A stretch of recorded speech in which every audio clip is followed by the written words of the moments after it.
If your plant isn't growing the way you expect, sometimes it's not because of the light or the watering. Very often, it's the container. Today you'll see 10 types of pots and growing methods that change two things that matter most: oxygen around the roots and how water spreads through the soil. Some options make you water less often. Others make roots healthier and stronger, so growth speeds up. The idea is very simple. Choose the right container so the plant uses water and space better. Stay until the end, because the last three, besides being very pretty, are going to surprise you. Let's start with the most basic thing. Healthy roots need air. These pots improve oxygen around the roots and change how they grow. First up is a classic that seems simple, but it can really change how you water. Unglazed terracotta. It's that porous ceramic that many people call breathable. In North America, it's almost part of the landscape. Patios with clay pots, aromatic herbs, succulents on the porch. And it's not because of fashion or by chance. Terracotta lets air pass through and allows some of the moisture to leave through the walls. That makes the potting mix dry out sooner than in a plastic pot, yes, but it also greatly reduces the risk of staying in constant waterlogging. That's the silent problem, where the root runs out of oxygen and the plant, without much warning, starts to decline. For cacti, succulents, and plants that don't tolerate too much water, it's a great ally. On a balcony, it also forces you to develop a useful habit. Look and touch. Don't water by the calendar. The uncomfortable side? Exactly that. If you put a plant that needs constant moisture in it and you lose track of watering, terracotta doesn't forgive. It gives you dry potting mix sooner than you expect.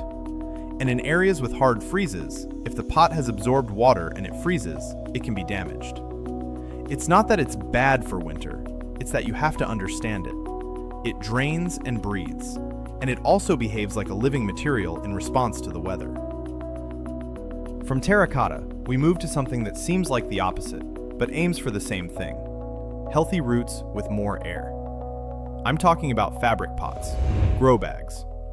At first glance, they look like bags and that's it, but they work better than they seem. The most important thing is what they do to the roots.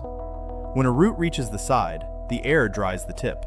Then the plant, instead of keeping that root growing longer, starts putting out more small roots. In the end, you get a lot of fine, well-distributed roots that use water and nutrients better. This also prevents the typical problem with hard pots, where the roots wrap around inside and keep circling.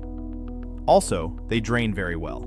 It's harder for water to get trapped, so there's less risk of the roots rotting. And since the fabric lets some heat and water leave through the sides, the root zone usually heats up less than in a black plastic pot in the sun.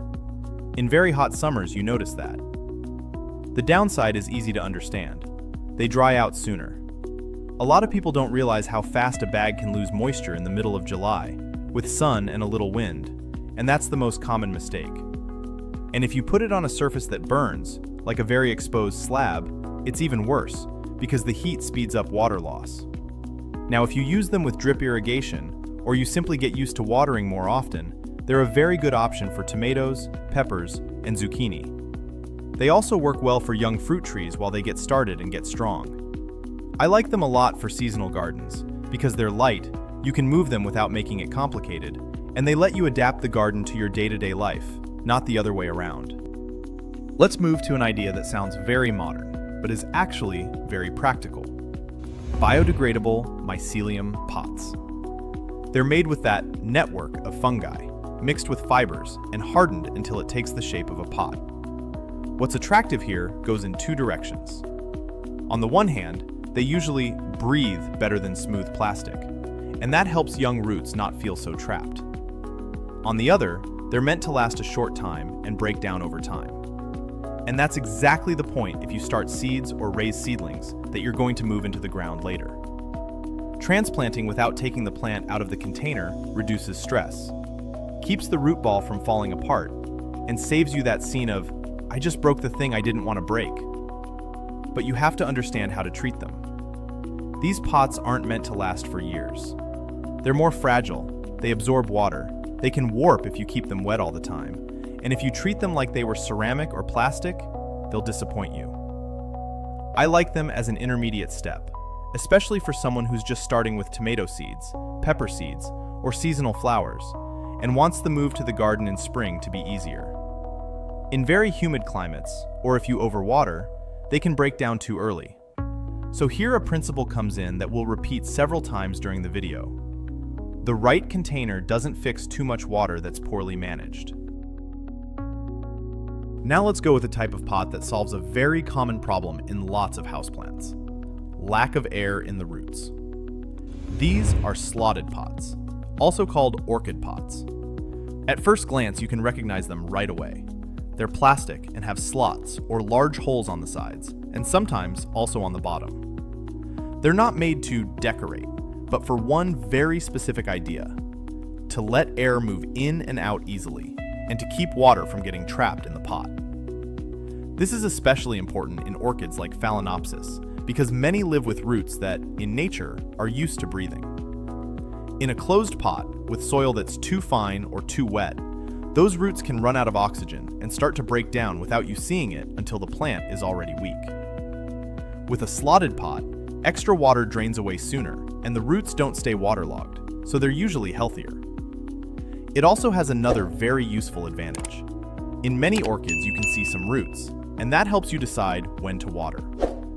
If the roots look silvery, or you notice the substrate is very dry, it's time to add water. If it's still damp, it's better to wait. That said, it also has a downside.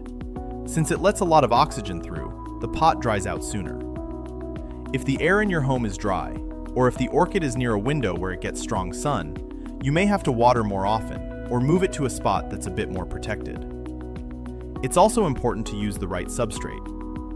In orchids, what's normal is a mix that lets air through, with big pieces like bark or similar thick chunks. If you use fine soil, it turns into a solid block, clogs the slots, and in the end, you lose the advantage this pot gives. A very useful option for transplanting, and also not too expensive, can be plastic pots with holes or slots, air-pruning pots. They're made so the roots grow outward. When a root sticks out through a slot, the air dries the tip, and the plant responds by putting out many new roots on the sides. This prevents the typical problem of many normal pots: roots sticking to the wall and starting to circle around. In these, what's normal is that a more compact, well-distributed root mass forms. That's great if you later want to transplant into a bigger pot or into the ground. For young trees, shrubs, and fruit trees that are still growing, they're a very good and pretty serious option. That said, they're handled differently. The soil can't be a very fine mix because it can come out through the slots. It needs some body, something that stays in place. And watering has to be adjusted too. Since more air gets in and more water evaporates, they dry out sooner than a closed pot. The typical mistake is watering like always and realizing too late that the plant got thirsty. When you get the hang of it, transplanting usually goes better. Fewer tangled roots, less stress, and a plant that starts growing again faster. Now we move on to the other big problem: uneven moisture. These options keep the water more stable, so the plant doesn't go from thirsty to too much every few days. Up to now, we've talked a lot about oxygen and how the pot is made. Now let's change the topic and talk about something you notice day to day: consistency. That stable moisture that keeps the plant from going from "I'm thirsty" to "I'm drowning" every other minute. That's where self-watering pots by Capillary come in, the ones with a reservoir at the bottom and one or more wicks. They're an answer to a very normal problem at home. We're not always paying attention to watering, and the weather changes too.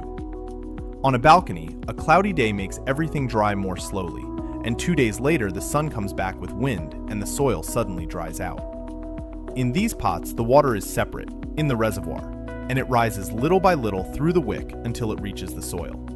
If they're well set up, the result is usually more even moisture. This helps a lot with houseplants, balcony herbs, and also seedlings, which get stressed when watering changes a lot. But there's an important detail, said plainly because it prevents problems: overflow. There has to be a hole or a clear system so the water level doesn't rise too high. If not, the water can reach where it shouldn't and the roots run out of air. It's also a good idea to wet the wick before using it. That way the wick starts pulling water from the first day, and you don't get that feeling that the pot isn't working. And watch the soil. If it's very compact, less air gets in and the water moves worse. Another thing many people don't see coming is fertilizer. Since there's a reservoir, if you fertilize too much, over time salts can build up because there isn't a watering that flushes that excess out easily. That's why it helps to clean the reservoir once in a while, and, depending on the plant, do an occasional normal watering that lets a little water come out the bottom to flush residues. For a lot of people, these pots bring peace of mind. They don't replace care, but they take away that fear of, I left for 2 days, and when I came back, everything was drooping. And if we're talking about peace of mind with water, there's a solution that in a garden or vegetable patch can feel like a revelation, especially in hard summers. Buried watering pots, unglazed terracotta Oyas. The idea is so simple, it's annoying not to have used it before. You bury a pot near the roots and fill it with water. The pot releases water little by little through its porous wall. And the best part is, it adjusts on its own. If the soil around it is dry, more water comes out. If it's moist, less comes out. That way you keep moisture more stable where it matters, without turning it into a puddle. Also, less water is lost to evaporation at the surface, which in areas with a lot of heat and wind can change your life. It works especially well with tomatoes, peppers, zucchini, young fruit trees, shrubs, and also in raised beds. That said, installation is what makes the difference. Ideally, you bury them, leaving only a little bit out, just enough to refill without soil getting in. It also helps to press the soil well around it so there aren't gaps, because if there are air pockets, the water doesn't spread the same. Covering the opening helps a lot. Less evaporates, and dirt and bugs don't get in. Maintenance is usually simple. Refill once or twice a week, though it depends on heat, wind, and the size of the pot and the plants. The most typical mistakes are putting it in a rush, without good contact with the soil, or leaving it poorly covered. And one more detail. If the water has a lot of lime or comes dirty, over time the pot can start clogging inside, and it will release less water. Cleaning it once in a while helps it keep working well. If I had to stick with just one discrete thing, one of those you barely see, to improve growing in the dry season without watering every day, I'd go with this. And to finish, there are ideas that don't just make something grow, but also change the space and how it looks. Some work for day-to-day use, and others will leave you with your mouth open, both you and your visitors. Now we're going to something that looks like art, and, even so, has a lot to do with roots and moisture. The Kokedama. It's a ball of packed soil, wrapped in moss and held with string. You can set it on a plate or hang it. It has a bit of a ritual feel, yes, but it's not just to look pretty. When it's well made, the Kokedama lets the whole thing have air all around. There isn't a hard pot wall. The root and the soil breathe around it in all directions.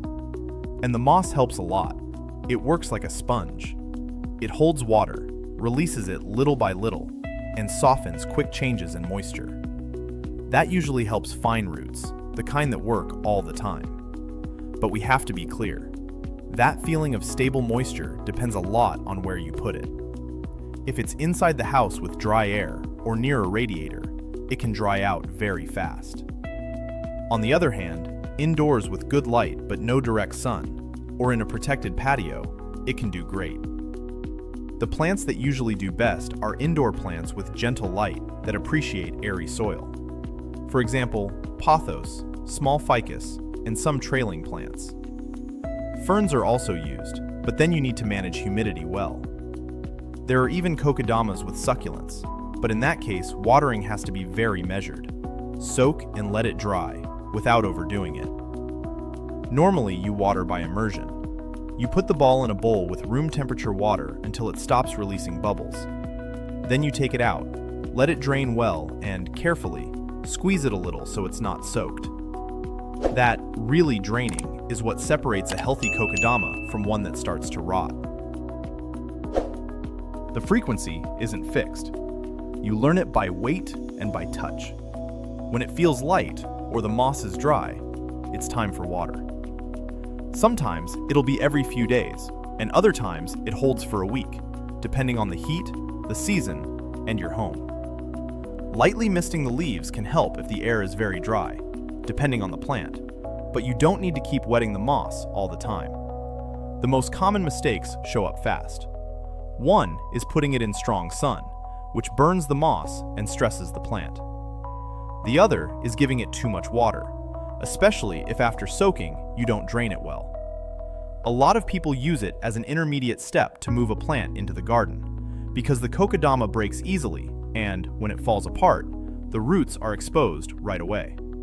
If you don't handle it carefully, it can break with almost nothing, almost just from touching it. For me, the Kokedama is for someone who enjoys calm care, doing a small action every so often. It's not complicated, but it does ask for attention. And it also has something special. It catches anyone's eye when you see it in a living room or in a room. Now let's continue with the most eye-catching thing in this video. Those pots you see and think, this looks more like science than gardening. I'm talking about magnetic floating pots, the ones that levitate over a base with magnets and sensors, and in mini models, rotate slowly. First, said plainly, the fact that the pot floats doesn't make the plant grow faster. If they add anything when everything else is already right, it's with the light. Since they turn little by little, the plant gets light more evenly, and it's less likely to lean as it looks for the window. The thing is, that advantage is small, and the list of limits is big. They don't hold much weight, and that forces you to use small plants, and watering has to be done very carefully because water and electronics don't get along. I see them as a decorative splurge for a small pothos or a light little plant, with the idea of enjoying it as an object, not as a tool to get tomatoes faster. And if there are kids or curious pets in your home, it's better to put it in a calm, stable place. It's one of those things that looks gorgeous until someone touches it just for a second. Going down a step, but still staying in the uncommon category, there are modular pots for green walls. They're those vertical systems of pockets or modules that make a wall turn into a garden. Here, there can be improved growth, but almost everything depends on one thing: water. If the watering is well planned, a green wall can create a more pleasant environment for plants.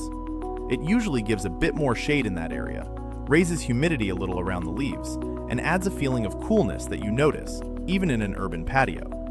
The most typical problem is that the water doesn't distribute the same across the whole wall. In many setups, the top stays too wet and the bottom gets little, or the other way around, depending on how the system drains and how you water it. When you fix that, either by watering from the top more consistently or using drip irrigation that distributes better, the wall stops being a hassle and becomes a help that works and responds very well. For balconies and small patios in North America, where sometimes there's almost no floor space, this can change everything. To avoid frustration, the most practical thing is that the system lets you access it easily. A vertical garden isn't just plant it and that's it. You're also going to prune, replace a plant that doesn't adapt, clean a dripper, and check that a module isn't staying too wet. If you can't reach it well, in the end you get a pretty wall, but one you can't take care of. After seeing so many ideas, there's a very practical question left. Okay, which one really fits my space? If you have a garden or a vegetable patch in the ground, or in raised beds, Oyas are great when summer hits hard or when you don't want to be watering every day. If your vegetable garden is in pots, fabric ones or air-pruning ones help the roots grow better and not keep circling, but with a clear downside: you're going to have to water more often. For balconies and small patios, a well-installed green wall gives you more room to plant without taking up the floor. And if you want something easier for watering, self-watering pots with a reservoir and wick save you from a lot of slip-ups without making things complicated. All of this, well chosen, can work without a problem in a house with a patio or in an apartment with a terrace. The important thing is to understand the trade-off. More air for the roots almost always means the soil dries out sooner. And more peace of mind with water almost always means watching the level and not overdoing the fertilizer, so salts don't build up. If you ask me which one I don't recommend for beginners, I'd say the Kokedama. Not because it's impossible, but because it quickly punishes two typical mistakes: putting it where it gets strong sun and not draining well after soaking. When you're starting out, it's better to use something that tolerates mistakes a bit more. If you ask me which option saves the most water in a garden, I'd go with buried Oyas. They bring water right to the root zone, and less is lost to evaporation at the surface. You notice that a lot in dry areas, or where there are limits on watering. And if the question is which one is the prettiest, here I do choose by personal taste. The Kokedama. When it's well made and you place it with indirect light, it has a calm beauty. It makes a normal plant look special without needing anything else. In the end, all these pots and systems aim at the same thing: healthy roots. Some do it by giving more air, others by keeping water more stable, and others by helping light reach better. And the good thing is, you can choose based on your pace of life. There are options that almost run on their own, and others that ask you for that daily care, calmer and more consistent. The important thing is to understand that the pot isn't just where the plant goes, but a tool that can help you.